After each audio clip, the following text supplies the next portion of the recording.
Are you looking for a way to level up your English? Have you tried reading but you always get bored or find it too hard? Then you should try to listen to this interesting story.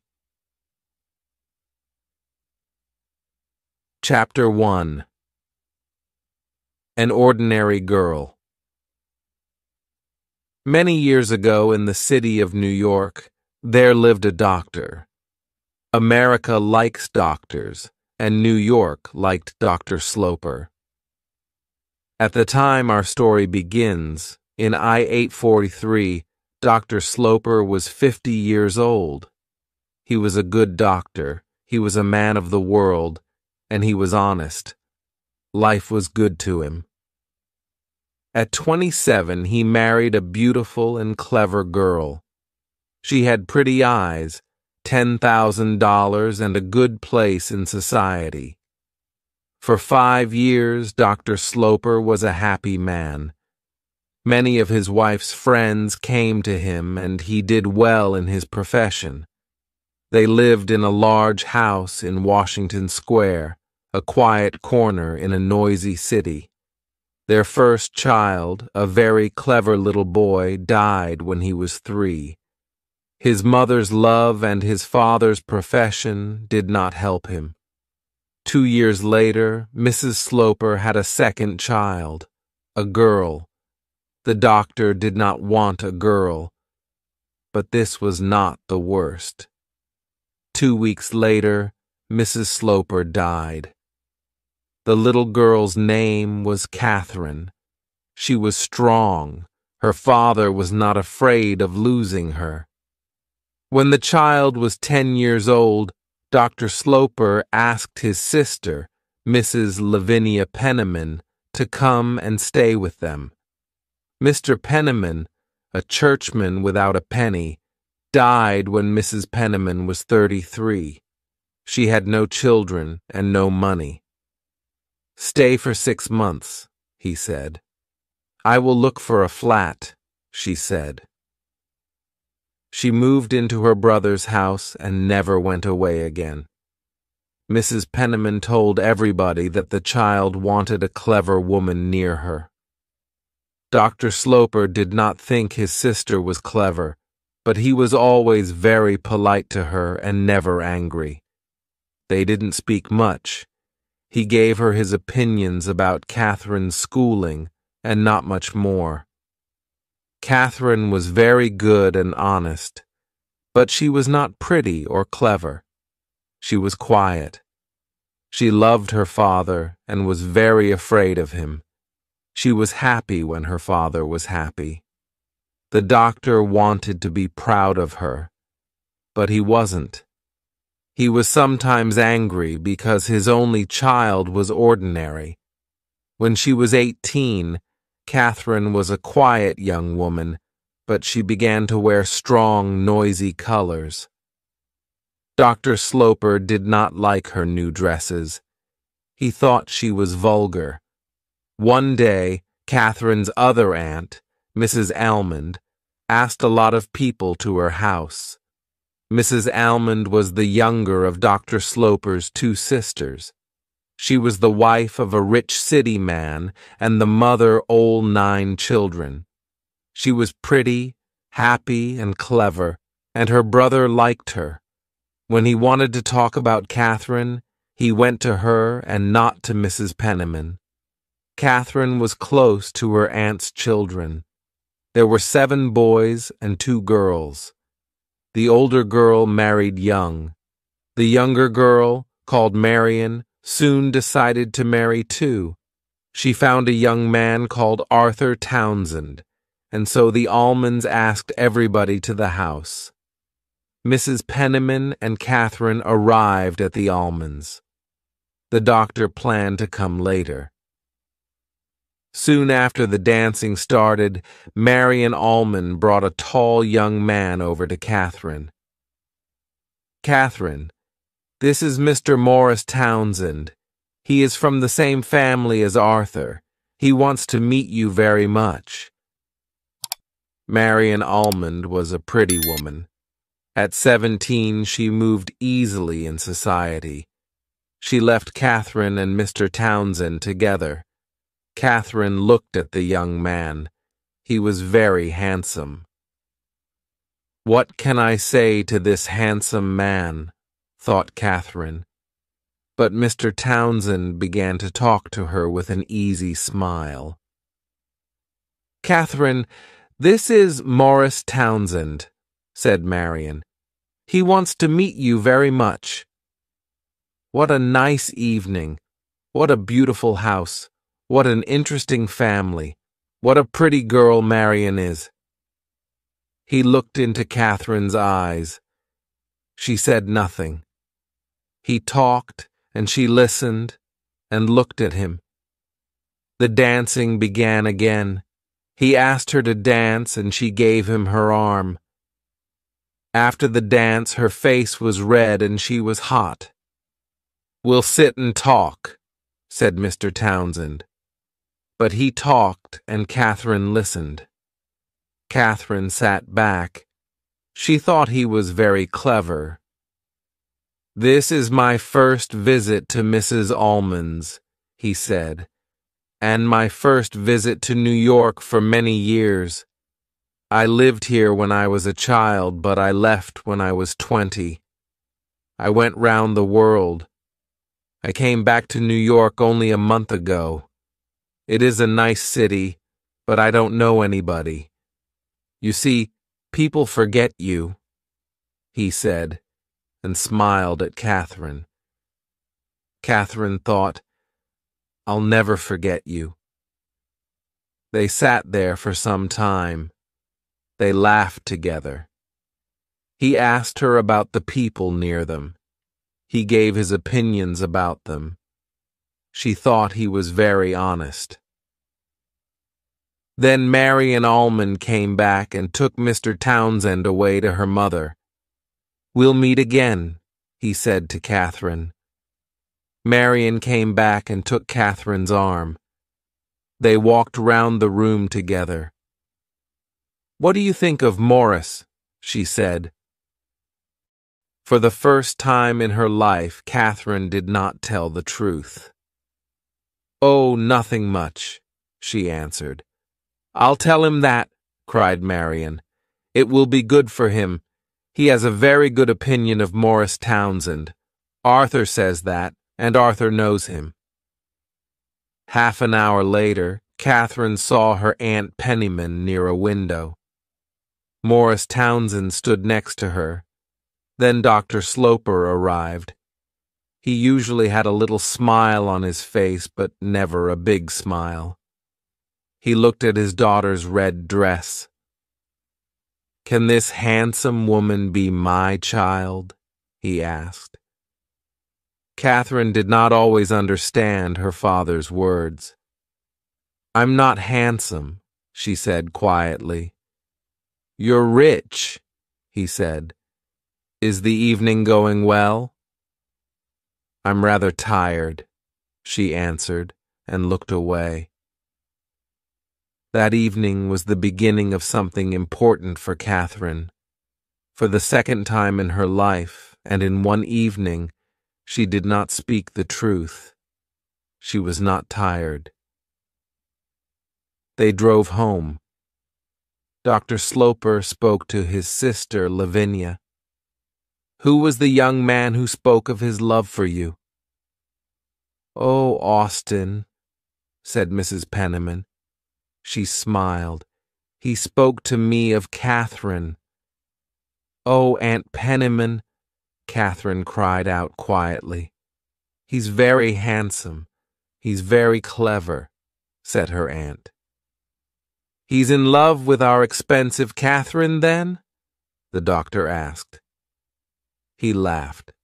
"I don't know that, but he liked her dress." Catherine did not think. My dress only? She thought what a warm and rich thing to say. "You see," said her father, "he thinks she has $80,000. In my opinion, he doesn't think of that. He's not a vulgar man," said Mrs. Penniman. The time is here, the doctor thought. Lavinia is going to get a lover for Catherine. I'm sorry for the girl. Chapter 2. A man with no profession. 3 or 4 days later, Morris Townsend, together with Arthur Townsend, visited Washington Square. Arthur is going to marry my sister's daughter, Marion, so the polite thing is for Arthur to visit me, Aunt Penmans said to Catherine before they came. And here they were. Arthur sat with Catherine. Morris sat with Mrs. Penman. Catherine tried to listen to Morris and her aunt. Morris often looked over at Catherine and smiled. Then Arthur began to talk about Morris, so Catherine began to listen to him. Morris asked me to bring him. He wanted to come very much.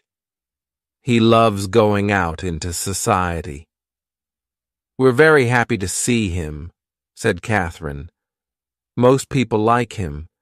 He's very interesting, but some people call him too clever. Now he's back in New York. Will he stay here? Ah, said Arthur. He wants to find a job. What? He has no profession? Said Catherine. No, he's looking round, but he can't find anything. I'm very sorry, said Catherine. Oh, he takes life easy, said Arthur. The job must be right for him. Will his father take him into his office? She asked. His father is dead. He only has a sister. He looked at Morris and began to laugh.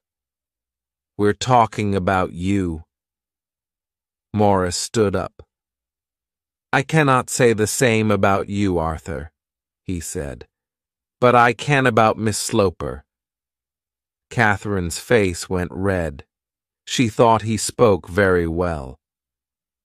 I came to talk to you, Miss Sloper, he said. So now I must come another time. The 2 young men left. He's very interested in you, Catherine. Did he say that? Not in those words, but he wanted me to think it. I understand young men. But he doesn't know me. Oh, yes, he knows you. I told him all about you. Oh, Aunt Penman, we don't know him or his family. Catherine, you know very well that you like him. Catherine did not think this was a thing to talk about, and she did not think that Aunt Penman spoke the truth. Half an hour later, Dr. Sloper came home. Mrs. Penman told him of Morris Townsend's visit. Oh, and did he ask you to marry him, Catherine? He asked. Oh, Father, said Catherine quietly. She turned and looked at the dark sky through the window. He will ask you first, Austin, said Lavinia, and smiled. The next time he comes, call me, the doctor said. But the next time Mr. Townsend came, the doctor was out again. Mrs. Penman left the 2 young people together. The visit was quite long. He sat there, in the biggest chair, by the fire, for more than an hour. He looked round the room carefully, at all the things in it. He looked at Catherine carefully. There was a smile in his handsome eyes. His talk was light and easy. He asked Catherine many questions. Did she like this? Did she like that? Tell me about you, he said. Give me a picture. I can carry it in my head. She said she didn't have much to tell. She didn't go out very often. She didn't like reading much. Morris said he liked singing. I'll sing to you, but not today, perhaps next time. He did not say, politely, I will sing and you can play for me. He thought of this after he was in the street. But Catherine thought only about his words, next time. They had a warm sound. As soon as the doctor came home, she told him about Morris Townsend's second visit. And did he ask you to marry him today? The doctor asked. She was afraid of this question. Perhaps he'll do it next time, she said, and she gave a little laugh. She ran out of the room. The doctor stood and thought. Perhaps his daughter wanted to marry Morris Townsend. He decided to learn about this young man, who came in and out of his house when he liked. He went to see Mrs. Almond. Morris looked round the room carefully at all the things in it. Lavinia is very excited, but I know very little about him, said Mrs. Almond, and our young man is from Arthur's family. Yes, but not close family. The name is the same, but I understand there are Townsends and there are Townsends. Arthur is from the best line of that family. Lavinia's young man is not. I know his sister. She is very nice. Her name is Mrs. Montgomery. Her husband is dead. She has a nice small house, and she has 5 children. She lives on 2nd Avenue. What does Mrs. Montgomery say about him? That he's clever, and perhaps he'll be important. But he does nothing. She doesn't say that. She's proud, said the doctor. What is his profession? He hasn't got a profession. He's looking for something. He was at sea. Was? How old is he? 30-something. He went to sea when he was very young. Some money came to him. Somebody in his family died, I think. He went all over the world. He has no money now. He decided to begin his life again, and so he came back to America. Does he want to marry Catherine then? Don't forget that after you die, she'll have $30,000. And that's why he thinks she's nice. Mrs. Almond went red. Not only that, she said, but many young men think money is important. The young men of New York are not only interested in money, they also like clever, pretty, and exciting girls.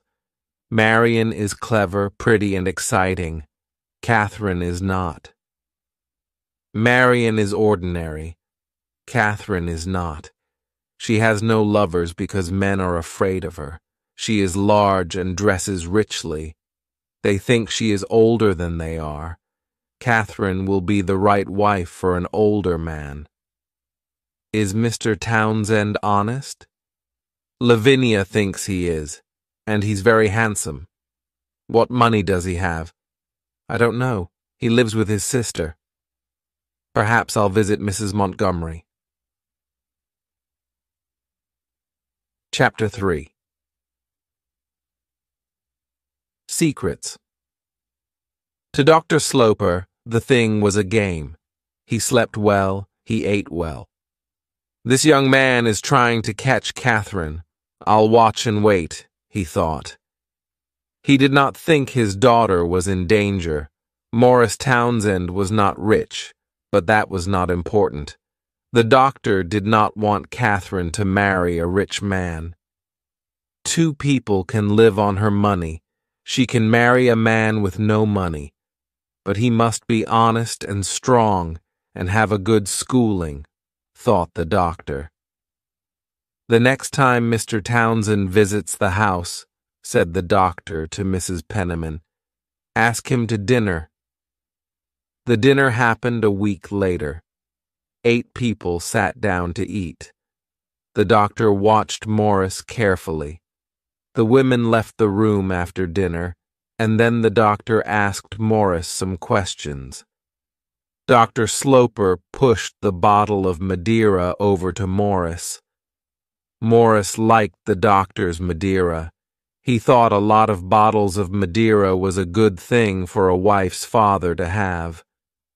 The doctor saw that this was not an ordinary young man.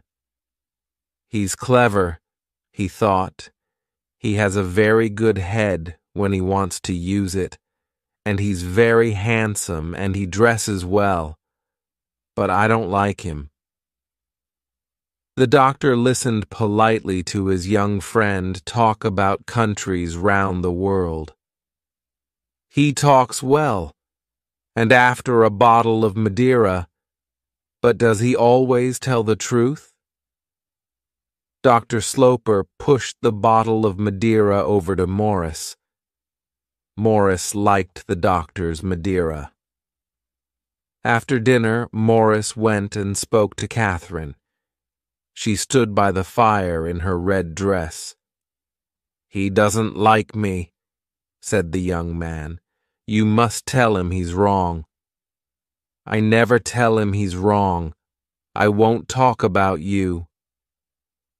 Morris Townsend's face was angry, but Catherine did not see it, and then he smiled again. "Then I must try to get his good opinion." He spoke to Mrs. Penman later in the evening. "He thinks I'm all wrong," he said. "That's not important," she said. She gave him a sugary smile. She thought that she understood everything. "Ah, you say the right thing," said Morris. Mrs. Penman was proud that she always said the right thing. The next day, the doctor saw his sister, Mrs. Almond. "And what do you think of him?" she asked. "Lavinia tells me Catherine loves him." "She must stop loving him.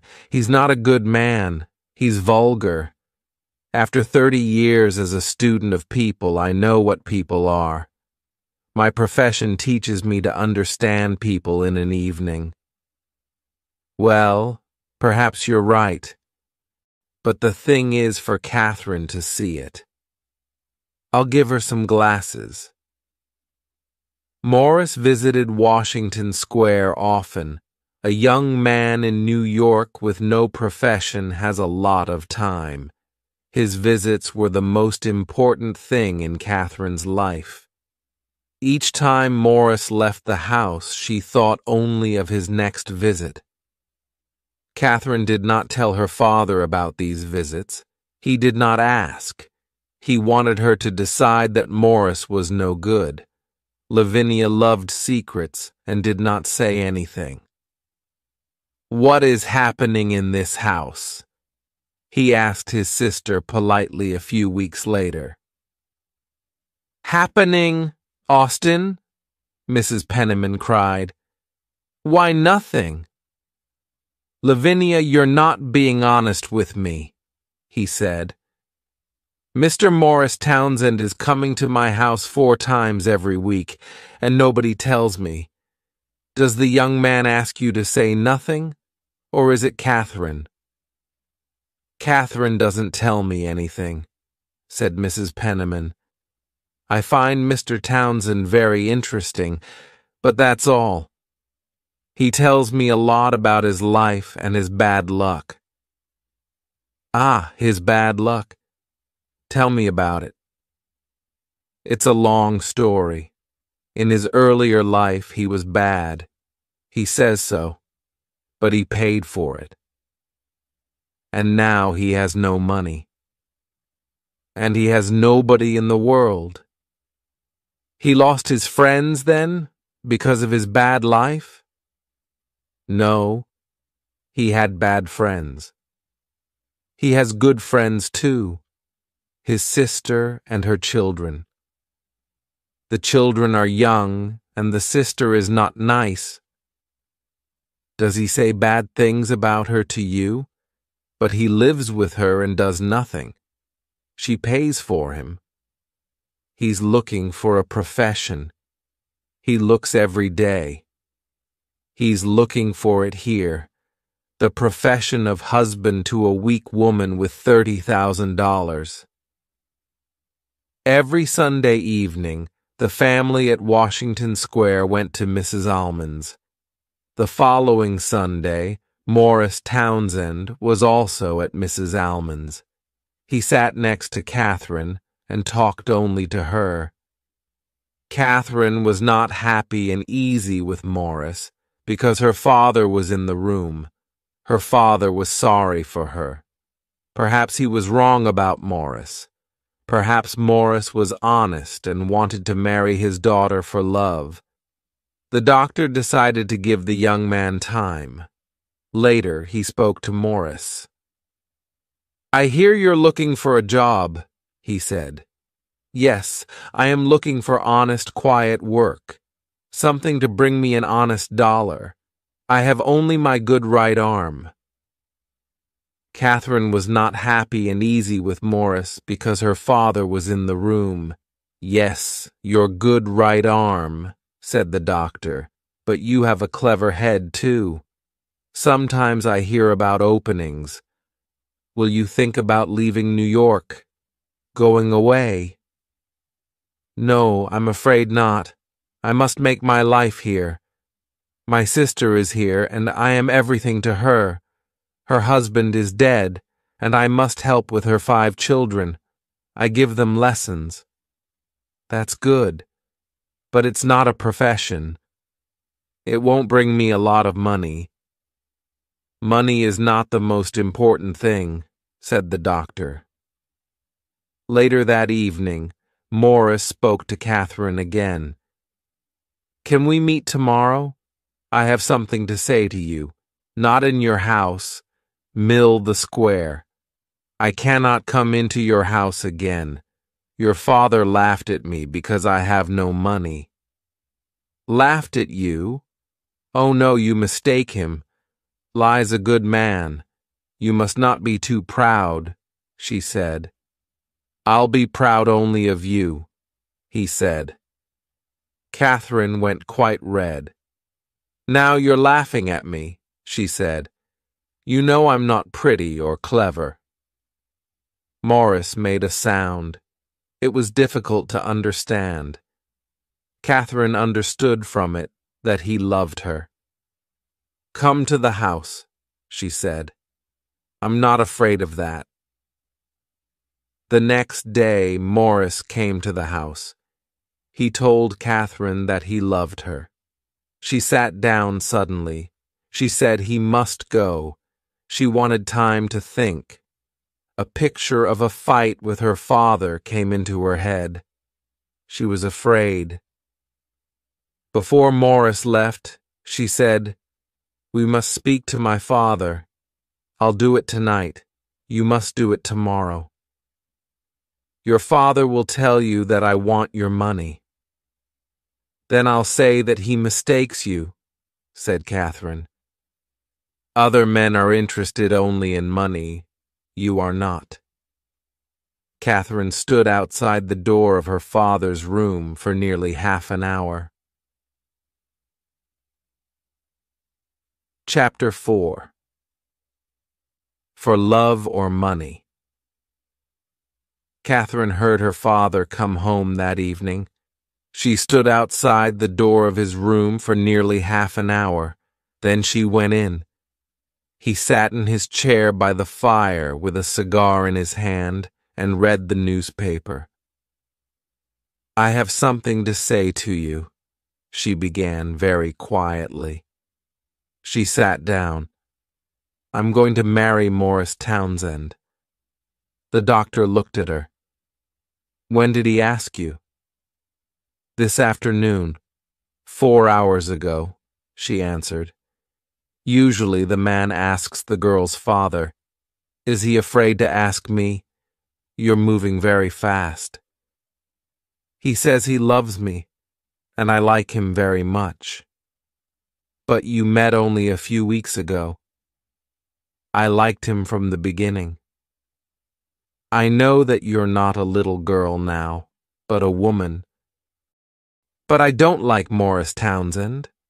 I'm sorry that you didn't ask me first. I was too easy with you. I was afraid of your opinion. But, Father, you don't know him, she said. You don't know him. He only shows you half the man. You think he wants my money. Why do I think he's the wrong man? I'll tell you. And he smoked his cigar for a minute. I think that your money is more important to him than is right. Perhaps a clever young man will fall in love with you and not be interested in your dollars. You're an honest, loving girl. But what do we know about this clever young man? We know that he lost his money because he lived a bad life. Now, he's looking for more money to lose and he has his eye on your money. That's not the only thing we know about him, Father. He wants to do something very much. He's honest and he's good, and he lost very little money. Then he was not careful with it, said the doctor. He got up with a laugh. Catherine stood up. He put his arm round her. I'm sorry for you. I'll see Mr. Townsend tomorrow. Yes, Dr. Sloper, said Morris the next afternoon. We arrived quickly at an understanding. But then I was interested in Miss Sloper the first time I saw her. Were you interested in her before you saw her? I knew she was a beautiful girl. I'm her father and I love her very much. I'm her father, and I know that she is not a beautiful girl. I told Catherine yesterday that I do not like your plans. I'm very sorry, answered Morris. He looked at the floor. I don't want my daughter to marry a man with no money and no profession. My daughter is a weak young woman and will be quite rich when I die. I'm not interested in her money. You have my word. I want more than your word. What can I do to get your good opinion? Nothing. I do not want to give you my good opinion. But I love Catherine. I'm going to work hard. My old life is behind me. Without me, she won't be happy. I want you to break with her now, said the doctor. For 6 months, she will perhaps not like me. I can wait. She'll see that a life with you can never be happy. Ah, sir, you are not polite, Morris cried angrily. You push me too hard, Mr. Townsend, the doctor answered. Perhaps Catherine will not want to break our understanding. She won't forget me easily. I have nothing more to say. Morris left the room. But I love Catherine. I'm going to work hard. My old life is behind me. Without me, she won't be happy. Dr. Sloper decided to visit Morris Townsend's sister, Mrs. Montgomery. She lived in a pretty little red house with a pretty garden. She was a small woman with blue eyes and an honest face. At the moment, her face was a little red. She did not usually have visits from important society people. Dr. Sloper began. Your brother wants to marry my daughter. I want to learn about him. Tell me about your brother. I find talking about my brother difficult, she said. With a husband I don't like. Catherine will get nothing from me when I die. She has 10,000 from her mother and nothing more. Does Morris know this? She asked. I'll be happy to tell him. You say you don't like Morris. Why? He's a good man to talk to at a dinner, but I don't want him to be my daughter's husband. I think he's more interested in Morris Townsend than in Catherine Sloper. Tell me I'm wrong. No, You are not wrong, but we are all interested in our lives, I think, said Mrs. Montgomery. And he's handsome. Some young men do as little as they can, said the doctor. They live on the love of other people, and 99 times out of 100 those other people are women. You, my sister, Lavinia, and Catherine are all working to make an easy life for Morris. Mrs. Montgomery's eyes were suddenly wet. She moved her head proudly. I don't know how you know this, she cried. Now, said the doctor, answer this. Do you give your brother money? She answered yes. Do you have much money? She answered no. Does your brother know this? She answered yes. I hear that your brother teaches your children. Her eyes were suddenly big and round. Oh, yes, she said quickly. He teaches them Spanish. Now, said the doctor, answer this. Do you give your brother money? She answered yes. The doctor laughed at this answer. Spanish, that will help them. Now I know the answer to my question. Your brother lives on you. Mrs. Montgomery began to cry.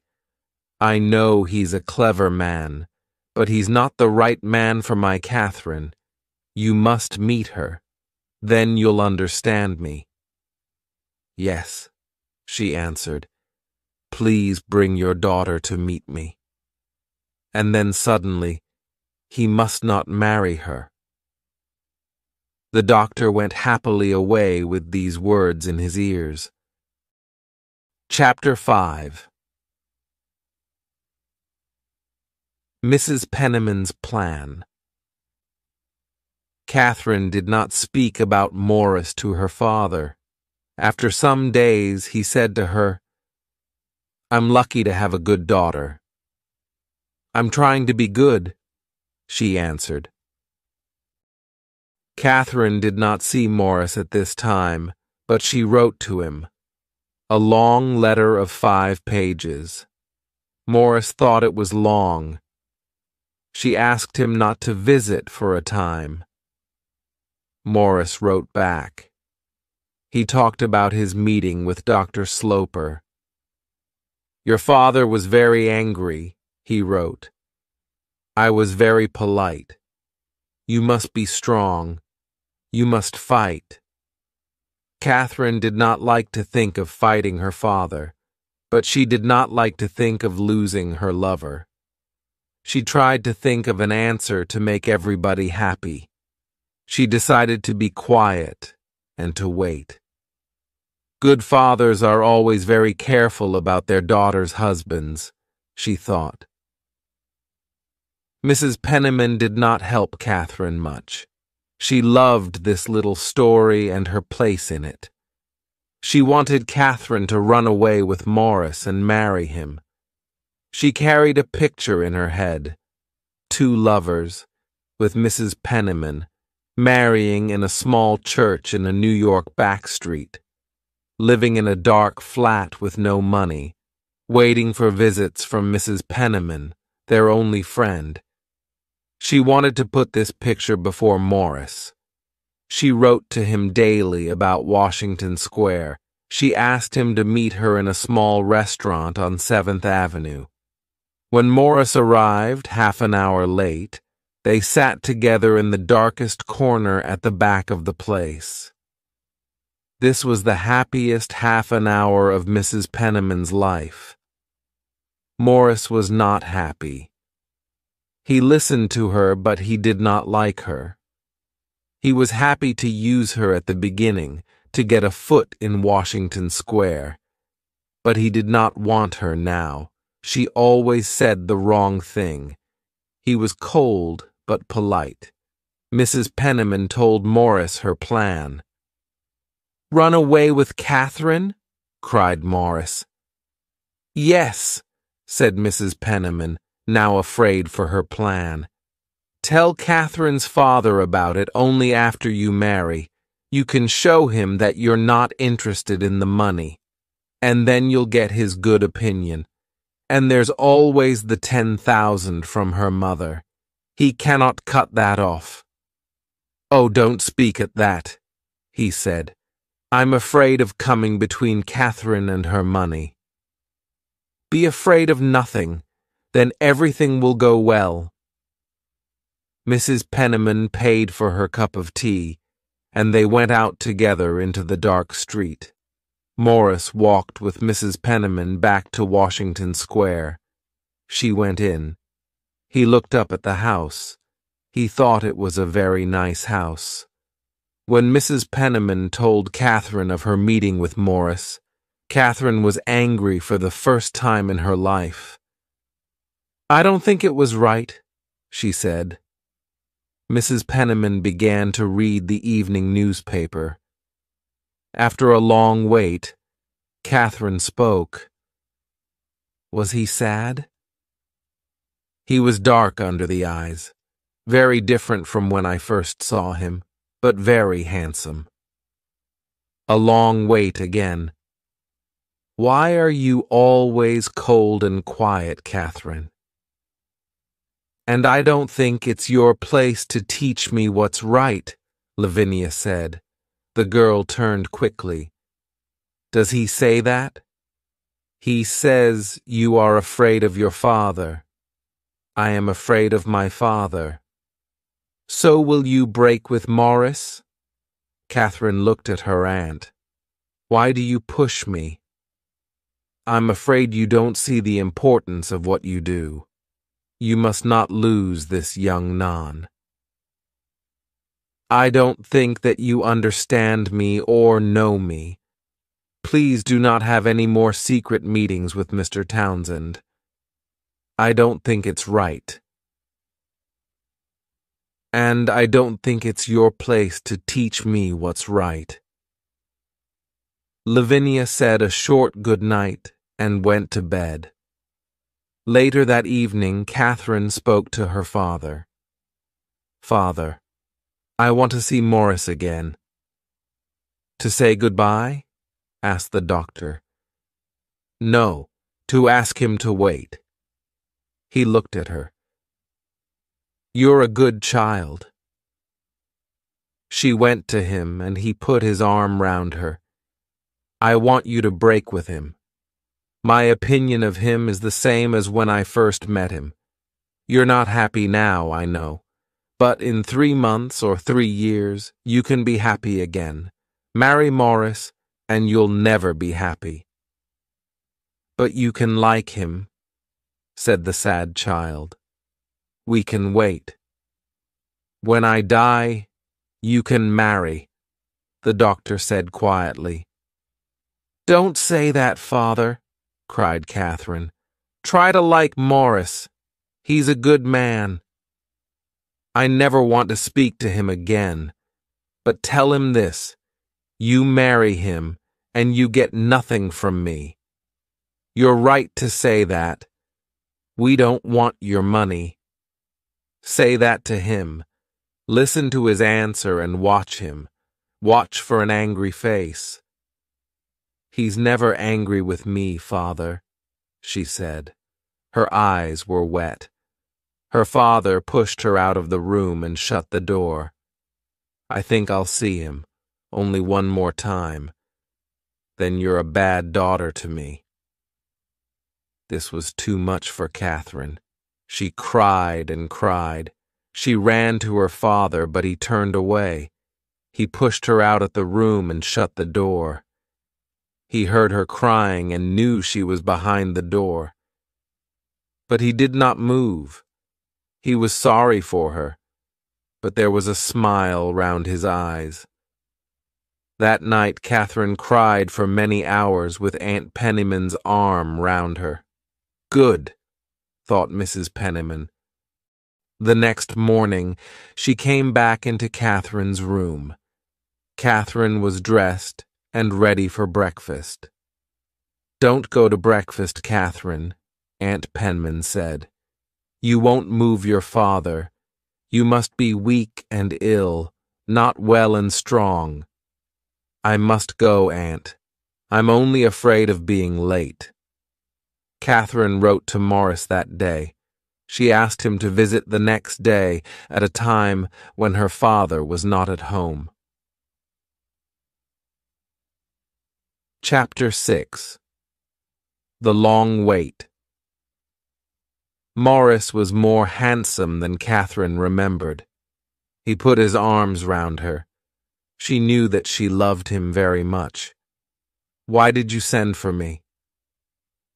Because I wanted to see you, said the girl quietly. Do you want only to look at me, or to tell me something? He waited. Then he suddenly said, Marry me tomorrow. Take me or leave me. Decide between me and your father. I want you, Morris, but we must wait. We must be strong. I said to father last night, we don't want your money. His face went red, but he smiled and spoke. No, he was not angry. The money was not important. He loved her very much. Yes, cried Catherine. We must marry as soon as we can. She put her arms round him and closed her eyes. He left soon after. They did not decide on a day to marry. Morris wanted to think. When was the cleverest time to marry? He did not want the girl without the money. He thought about the 10,000 from Catherine's mother. That was not a good living. Not for Morris Townsend, but then it was better than nothing. Mrs. Penman asked Morris Townsend to a second secret meeting. This time they met outside a church. I see the thing differently from our last meeting, said Mrs. Penman. Every time I see you, you say something different. My head is never quiet. I don't think you can marry Catherine now. My brother says he's going to throw me out of the house. You know I'm not a rich woman. But Catherine says we must marry now in secret. How can I get out of it now? Catherine loves you very much. You can do anything with her. You can say you must wait. Ah, said Morris quietly. Catherine's days were long at this time. Her father never looked at her or spoke to her. This was his plan. He waited for Catherine to speak first. I think that Morris and I will marry, she said one day. When? In the next 4 or 5 months? He asked.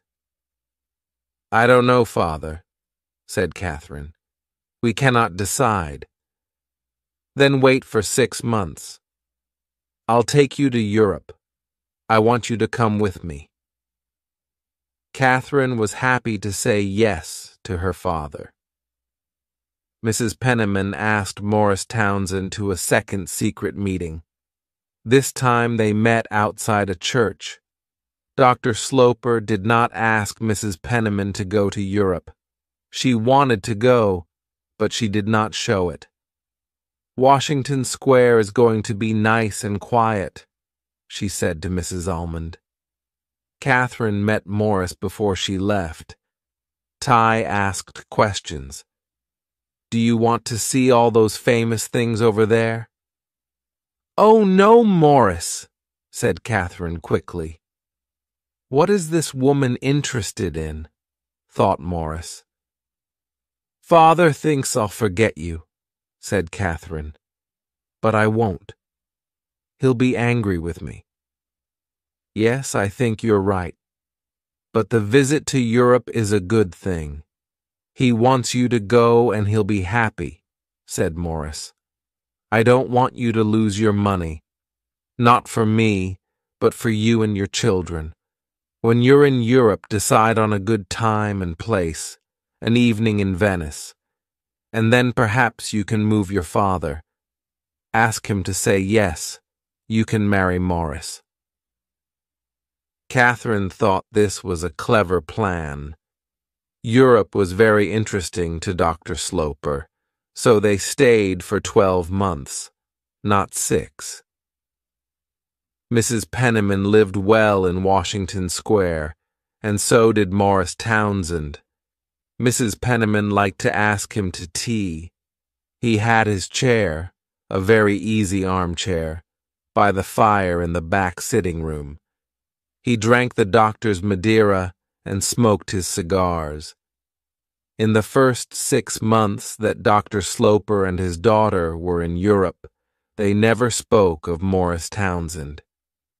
Catherine followed her father quietly and politely through the mountains of Switzerland and the buildings and pictures of Italy. She gave no opinion about any of these places or things, and her father did not ask for it. She was not a thinking woman. One day, father and daughter were in a quiet place in the Alps. The driver took their bags on, and they walked together a little. Cold red light washed over the sky. Next to the mountains, the two people were very small, but they were not afraid. They walked on in the dying light. Dr. Sloper came close to his daughter and stopped. He suddenly asked her, "Are you going to break with him?" "No, father," Catherine answered. "Does he write to you?" "Yes, I get 2 letters every month." The doctor looked at the mountains above them. "I'm very angry," he said, "and I must tell you that I can be a very hard man." For the next week, they did not say a word. And for the next 6 months, they did not speak about Morris. But on their last night in Europe, before their ship left Liverpool for New York, he spoke again. "Are you going to marry him as soon as you arrive in New York?" "I cannot tell before we arrive," Catherine answered. "Please tell me before you marry. When a man is going to lose his only child, he likes to know before." Chapter 7. A difficult time. "I saw Morris often when you were away," said Catherine's aunt. "I know from his letters that you were very nice to him. I won't forget that, Aunt." "He liked to come and talk. I gave him tea. That was all. Your Aunt Almond thought it was too much. He liked to sit in your father's room," she said, and smiled. Catherine was quiet for a minute.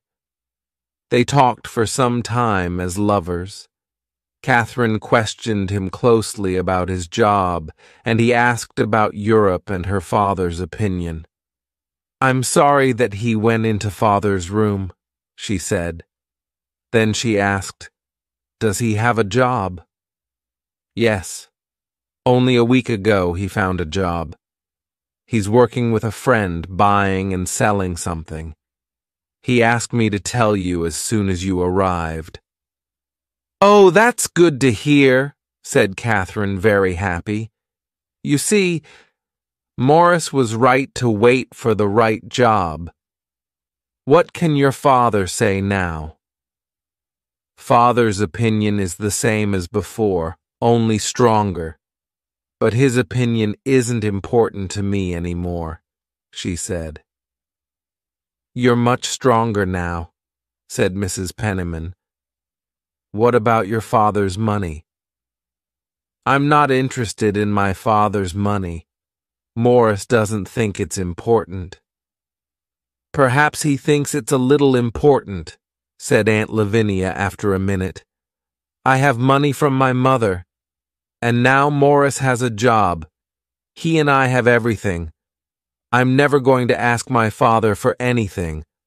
I am home, and I want to marry." Morris came to Washington Square the next day. "I'm very happy to see you again," he said with a smile. They talked for some time as lovers. Catherine questioned him closely about his job, and he asked about Europe and her father's opinion. He often got up and walked round the room and came back and smiled again. Morris smiled all the time. "I must try to move him," he said. "I'm a proud man. I want to show him that he's wrong." "Morris, we must ask for nothing. I know now that he doesn't like me much. It's because of my mother. She was very beautiful and I'm not. He's always thinking of her. Aunt Penman told me that." Morris was angry. "What a difficult family." "You must be nice to me, Morris. You must always like me." Morris said, "I will." It was not difficult to say. The doctor spoke to Mrs. Almond. "I know of his visits to my house. I can see where he sat in the chair by the fire." "His plan is to take anything," said Mrs. Almond. "He lived on Lavinia for a year." Mrs. Penman wrote to Morris. She wanted to see him. Morris angrily threw her letter into the fire. She wanted to come to his office. He said no. His office was very difficult to find. They met for a walk. Mrs. Penman had nothing new to say, but Morris had something to say. "I know the doctor is the same. He's never going to give us anything. Don't talk to me about him. The fight is finished. I'm the loser. I'm not going to marry Catherine." "Morris, she loves you very much. Do you know that?" "No, I don't. I don't want to know. You must be a good friend to her. The doctor can help you." "The doctor! He'll say, 'I told you. He was no good.'" Morris went very red. "You can tell her that I don't want to come between her and her father, and I don't want her to lose her money because of me." "You're very clever with words," said Mrs. Penman. "I must do something very clever with my life next," he said. "This is not clever at all." Morris came to see Catherine. He said suddenly, "I'm going away to New Orleans. I'm going to buy some coffee." "Take me with you," said Catherine. "No, it's a dirty and dangerous place. People get ill there." "Then you must not go. When people are going to marry, buying coffee is not important. Think about me, not coffee. We must not wait too long." She spoke strongly, her hands on Morris's arm. Was this the time to break with Catherine? "I don't like this noisy Catherine. I like you when you're quiet," said Morris. "But I don't ask much of you. When are you coming again?" "Saturday," he answered and smiled. "Come tomorrow. I'm very quiet now. Please, tomorrow." "I said Saturday," he said, but did not smile this time. "Tomorrow, I'll be in the office." She looked at his hard, cold eyes. "Morris," she said quietly, "you're going to leave me." "Yes. I'll write to you." "That's better." "Morris, I gave up everything for you," she cried. "You can have it all back." "Morris, why are you doing this now? What is different?" "Wait for my letter." "Ah, you're not coming back." He got away from her and closed the door behind him. Chapter 8. After the dance. Catherine cried all day and sat up all night. She waited for Morris to come to the house. He did not come. He did not come the next day. He did not write. Catherine wrote a short letter to him. "Morris, I'm sorry and I don't understand. You're killing me." No answer. The doctor watched all this happening. After a few days, he spoke to his sister, Lavinia. "The story is finished," he said. "I'm very happy to be in the right." He put his hands together, jumped up, and laughed. "Ha! I knew it." One Sunday afternoon, Catherine came back from a walk. Her face was red and her eyes were wet. One Sunday afternoon, Catherine came back from a walk. Her face was red and her eyes were wet. Mrs. Penman questioned her closely and learned that her walk was to Mrs. Montgomery's house on 2nd Avenue. There she heard that Morris left New York some days before. 2 days later, a letter arrived from Philadelphia. The writer did not want to come between Catherine and her father or her father's money. He wanted her to be happy and to stay friends with him in the years to come. He was sorry. Catherine thought it was a beautiful letter and read it many times over the next 2 years. One day, Dr. Sloper found Catherine sitting with her work. "Can you tell me when you're going to leave my house? When you go, your aunt goes too," he said. She got up. She put her work away. Her face was hot. "I'm not going away," said Catherine. "Did he break with you?" said the doctor. "I asked him to leave New York. He's not coming back for a long time," she said. "Oh," he said, "you're not a nice girl, Catherine, to play with him for more than a year and then forget hint." Catherine learned a hard lesson. She never spoke of the pain inside her in the weeks and months following the break with Morris. Her father never learned the truth. "Catherine had her little dance," he said to Mrs. Almond, "and now she's sitting down." At different times in the following years, 4 men asked Catherine to marry them. She said no to them all. She worked hard for churches and hospitals. She went out in society and everybody liked her. 20 years later, Morris Townsend, now fat and with very little hair, arrived at Washington Square. Dr. Sloper died when he was 70. Some of his money went to Catherine and her aunts, but most of it went to hospitals across the United States. 20 years later, Morris Townsend, now fat and with very little hair, arrived at Washington Square. Catherine did not ask him to sit down. This was not her Morris, her lover of years ago. "Can we be friends again?" he asked, and came closer to her. "Catherine, I think of you always." "Please don't say these things," she answered. "We can forget the past now. We can do anything." "I cannot forget the past. Please do not come again," she said. Morris looked round the room at all the things. "Goodbye, then. I'm sorry." Outside the room, an excited Mrs. Pennernan waited. "Ha! That was a good plan, Mrs. Pennernan," said Morris, and pulled his hat hard on his head.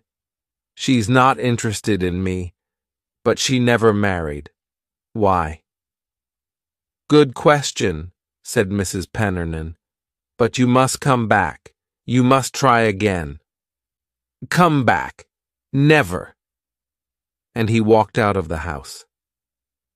Catherine took up her work and sat down. For life.